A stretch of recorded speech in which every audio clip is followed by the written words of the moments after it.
Hi and welcome to today's program. Today we are visiting the Antique Museum where we are going to learn a little bit more about the history of the Olympic Games. Follow me. Hi Louise! Hi! Thank you so much for having us. You're welcome and thank you for being here. Yeah, of course. So what do you want to talk to us about today? Well, today we're going to talk a little bit about the Olympic Games in ancient antiquity. Since many of you know, and you possibly also know, that the Winter Olympics are currently running in Beijing.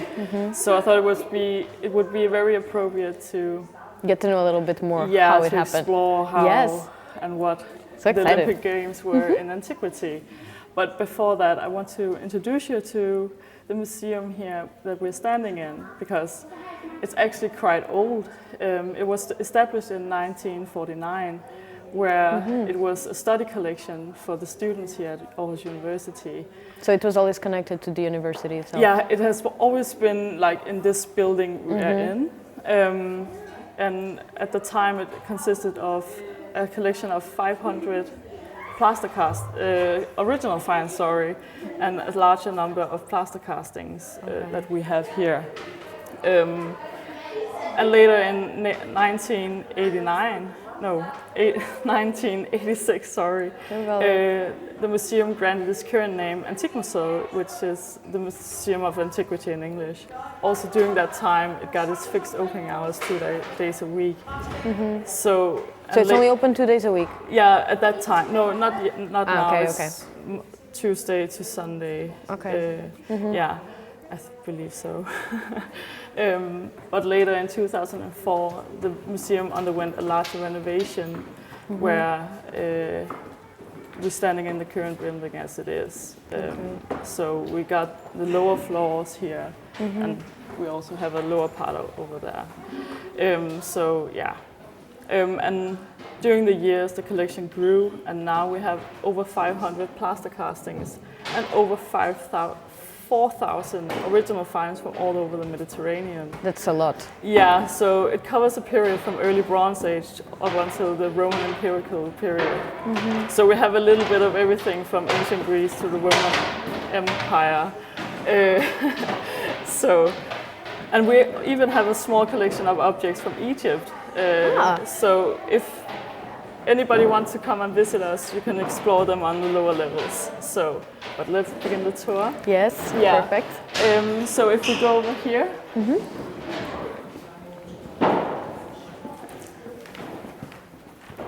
So this is original? No. This is the... Yeah, it's a plaster casting of a Roman marble copy of a bronze Greek original. Okay. Yeah, so it's very... everything we have here at the Antique Mosaik is plaster castings. And we also have some original finds, which are in the glass. Okay, it makes more sense. Yeah, just in case. Exactly. Yeah, so the oldest and most well-known place in antiquity for the sport games were Olympia. It was located in the northern Peloponnese. And Olympia is also where the games got its name, the Olympic Games. And every fourth year, back from 779 BCE, before Common Era, up until 395 CE, the Common Era, the ancient Greeks held large festivals in honor to Zeus Olympias. And the festivals were a celebration and a tribute to Zeus, where they competed against each other. Why so much competition though? Why couldn't they just make like sacrifices or something like this? Because the ancient Greeks wanted to show the god what the human body could endure. So they thought it would be convenient to make a sporting competition. Yeah. And the games were very important for the Greeks. Sorry. No problem. They were also naked all the time? Yeah, but I will get to that. Okay. Yeah. Because that's something that, at least in my mind, when I think about sports, like when we think about the Olympics nowadays, you just see them, like they're all dressed up. Like, and it's part of the thing to dress up also. And how does it work to be completely naked? Yeah. Super weird. Yeah, extremely weird, but especially in our time and age. Yes. But, well, as I mentioned, the games were very important. And it was so important that the Greeks began counting the years according to the Olympic Games. Oh. So it's called an Olympiad. So every 4th year they knew what happened. Yeah. So. Damn, like it actually changed their calendar and everything. Yeah. Wow. So it was like instead of like our month and year, they were just like, oh, it was in the first Olympiad or the second Olympiad and so on. That's super interesting. I had no idea. Yeah, but well, Olympia was a place of cultic worship, and it was also the sporting events, and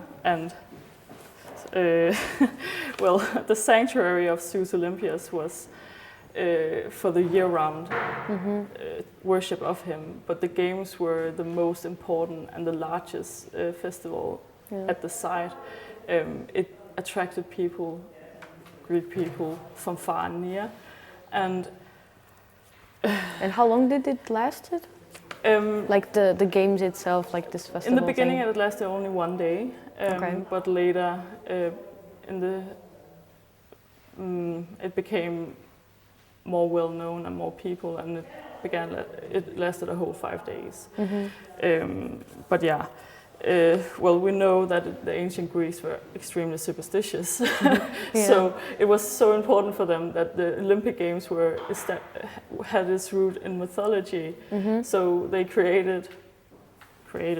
It's difficult. A lot of origin myths of the Olympic Games. Can you tell us some of those? Yeah, I have two. Well, one of them is not so mythological, but the first one is the one of Heracles, which was the son of Zeus.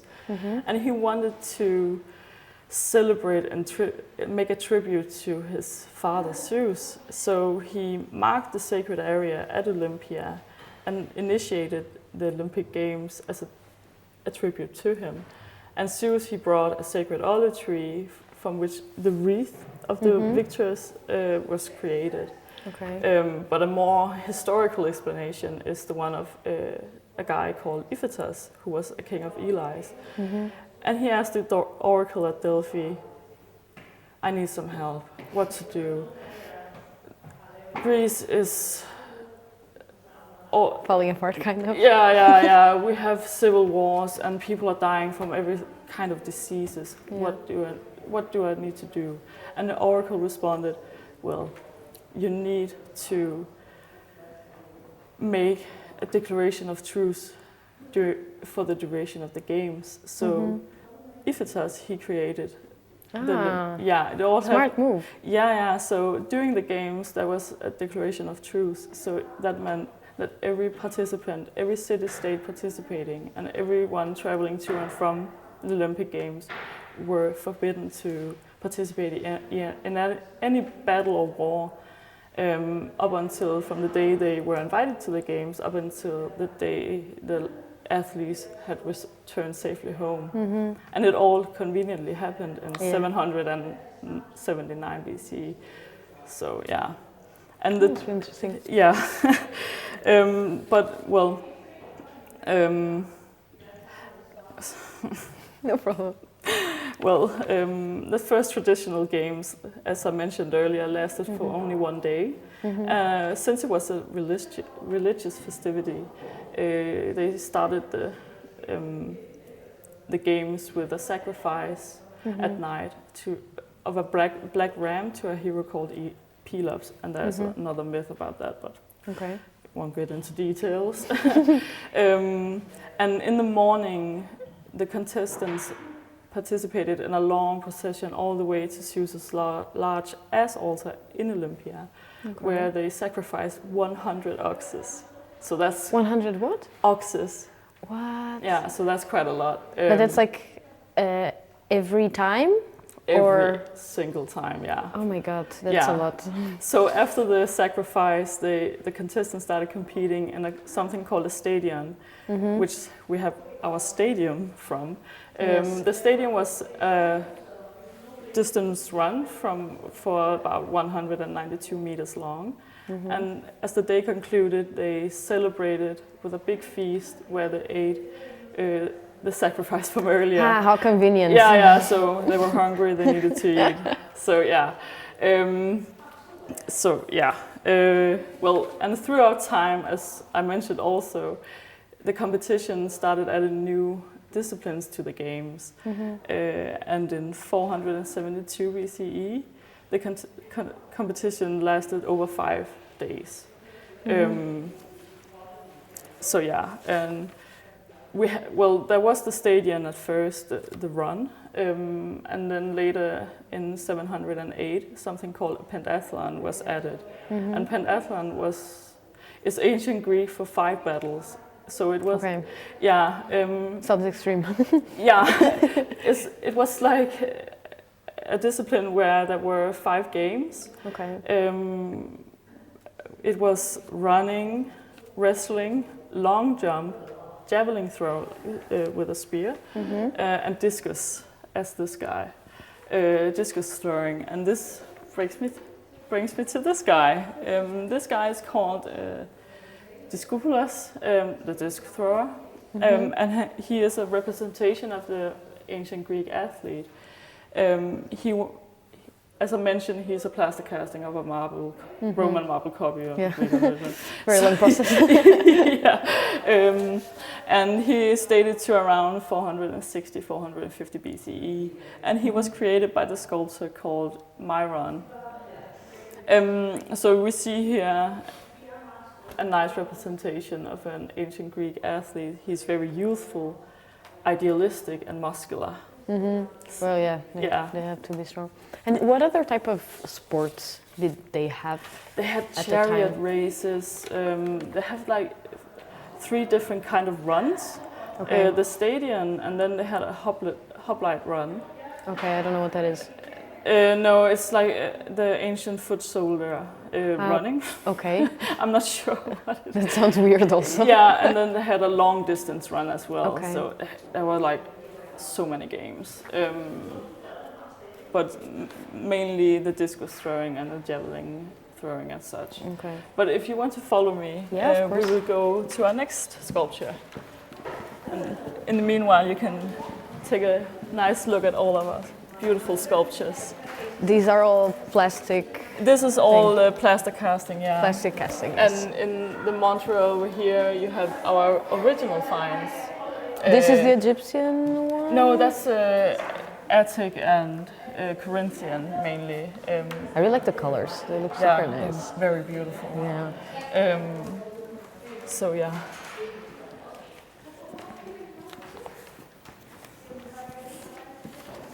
Oh my god, I got scared for a second. I saw this this seems like a person. I was like, oh my god, there's a naked person here. But in reality, in ancient Greece, the sculptures were actually painted. So that's why they made like a caricature of it. Okay. Can we just check it out for a second? Yeah, no problem. Okay. It's a little creepy because we are used to the plain, white and beautiful. Yeah, I had no idea that they were painted. Yeah, so you can see not the original, but how it would have looked like, and a very extreme version of the colored ones. Yeah, well, it makes sense. Yes. But yeah, I don't know, my brain just didn't, like, this seems wrong. My brain is like, what? But also the temples that we see at archaeological sites were also painted. Yeah, I saw some pictures, and it's so weird. Yeah. But it's very beautiful. It is. It would have been amazing to have seen it in real life. Yeah. Too bad. But luckily, like nowadays, there's like this whole technology thing that you can reconstruct everything and actually see how it would look like. Exactly. So we also have this guy over here. He's also a representation of an ancient Greek athlete. He's called Doryphoros, meaning the spear bearer.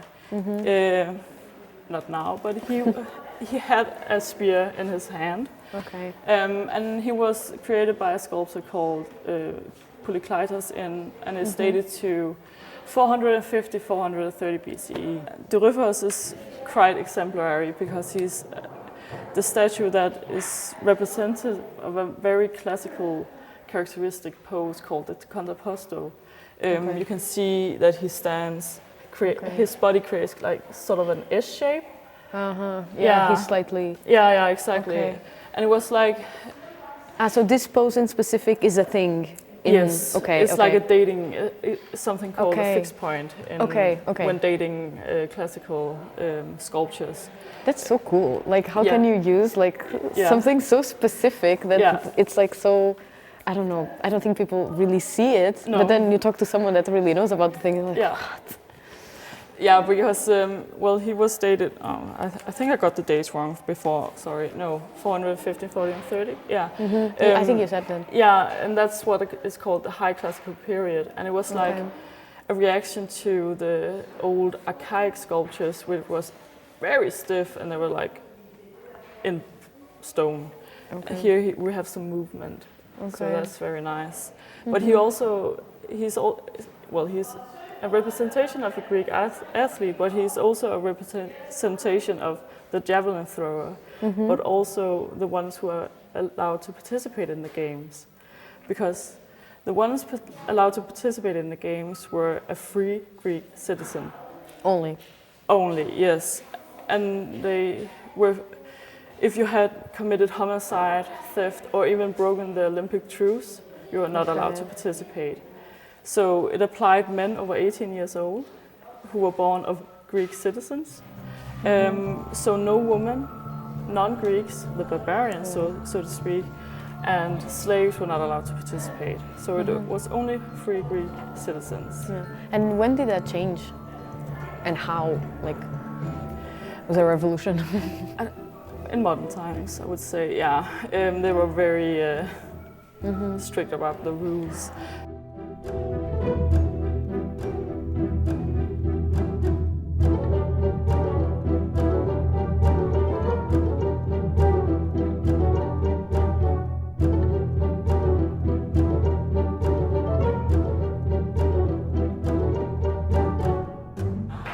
So he's called Diadumenas, meaning the diadem bearer. Diamond bear. Yeah, you can see he's standing here. And he has something. In the process of tying a knot. Ah, okay. I thought he was just flexing. No.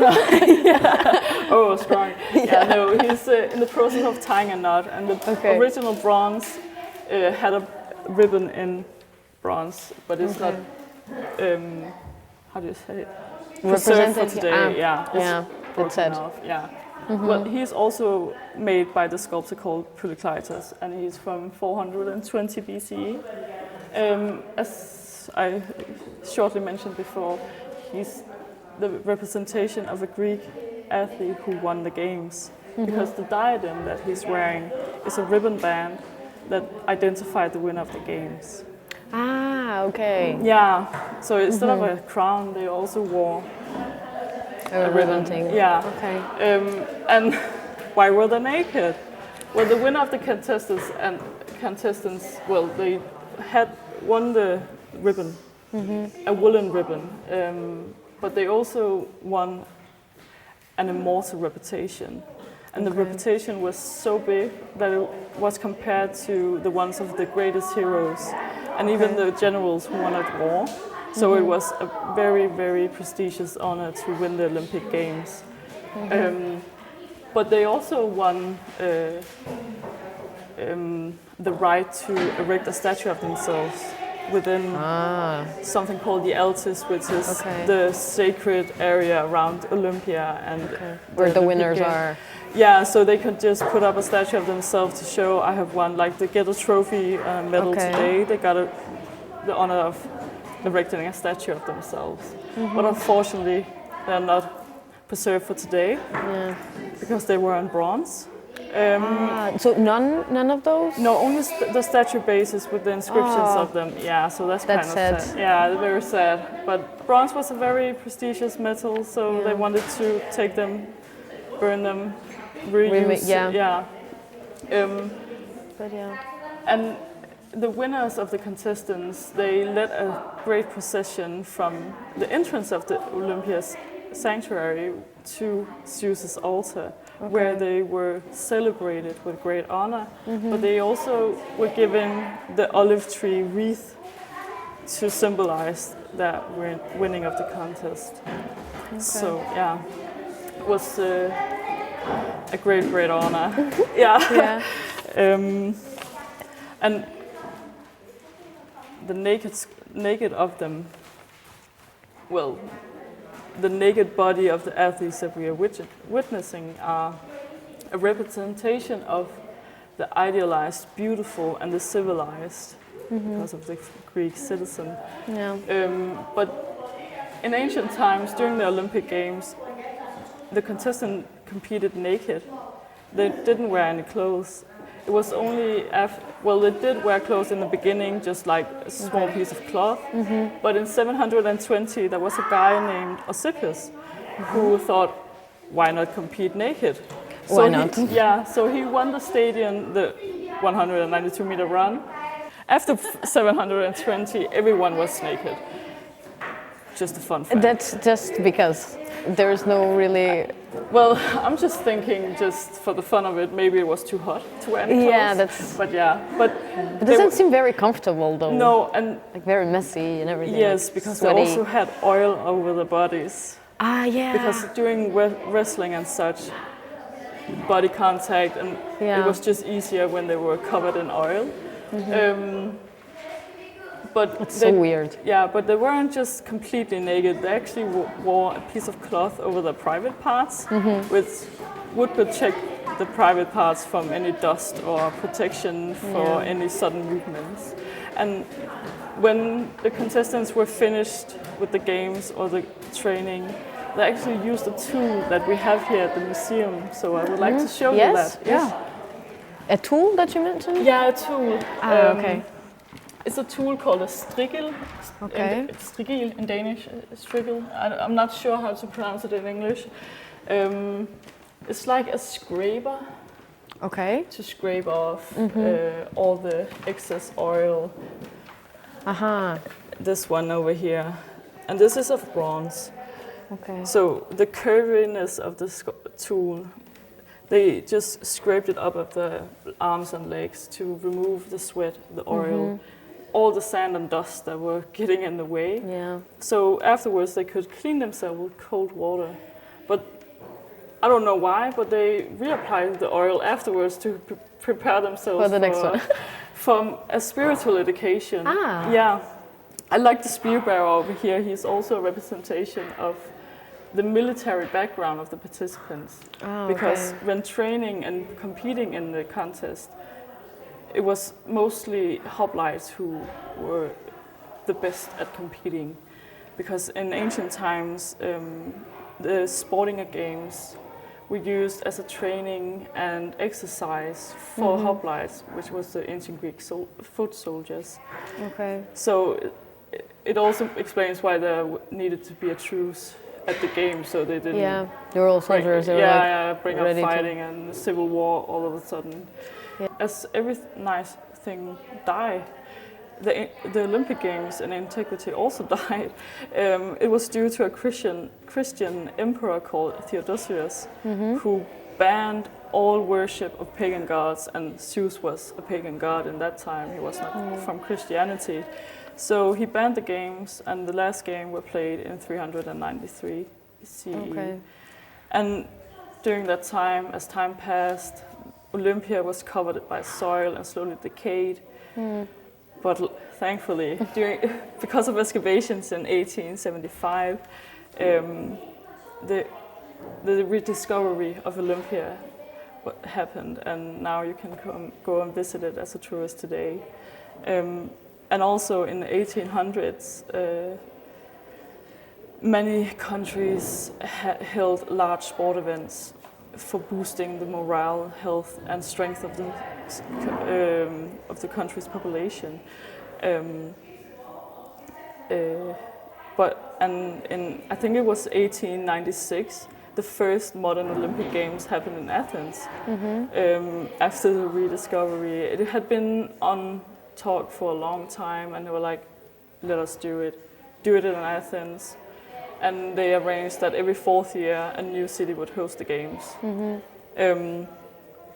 But the fun thing about the Olympics in Athens at that time was the marathon run had been introduced, and it was took all the spotlights from the 14 contestants, 14 countries that competed in the games in over 43 disciplines, and it was the marathon run. The only thing that matters. Yeah, this is the spotlight. We take this one, and the marathon run is actually inspired by an ancient Greek messenger called Pheidippides, who ran all the way from Marathon to Athens to deliver the news of the victory, the Greek victory over the Persians. So that was very symbolic for the modern Greeks, and it was only Greeks who participated in a marathon run. So it's very interesting to see that way. Yeah, it is. Yeah. And today, as many of you know, we have the Paralympics, we have the Summer Olympics, we have the Winter Olympics. Yeah, it's crazy. At the moment, I think the Winter Olympics are stretched for like 3 weeks or something here in February. It's a long time. Yeah, compared to the 5 days down back then. So it's amazing what had happened. And instead of just being in the Greek city-states, it now is worldwide. Yeah. And well, the ancient Olympic Games are so different from the modern ones, but what I find very soothing of sorts is how today we meet so many countries together, and we have that wonderful sense of togetherness and community. And the winners of all the 3 different Olympics all share some sense of honor, and they give a pride to their represented countries. So in a sense, the symbolicness of the ancient Olympics have survived until today. Yeah. But yeah, I think the myths and everything, it's what's the most different. Yeah. So if you have any other curiosities or myths or like something like this that you would like to share? Well, yesterday I actually kind of researched when did the women start participating in the Olympic Games, because they weren't allowed in antiquity, and we know that 14 different countries participated in the first modern Olympic Games. Were there women there? No, not yet. Ah, okay. Because, you know, the history of women. Yeah. But it was during the 1900s, but it was actually up until recently, I think 2010, there were still 3 countries where women weren't allowed to participate. So, yeah, it's frightening to think. I think so, yeah. Just like 12 years ago, just. Yeah, exactly. How does this happen? Yeah, haven't we learned anything from history? But hopefully now. This was super interesting. Thank you so much for having us in, for showing us around. Yeah. It was a pleasure. I hope we see each other again. Hopefully too. Yes, thank you. That was it for today. Thank you so much for staying with us. We hope you enjoyed this program. See you next time.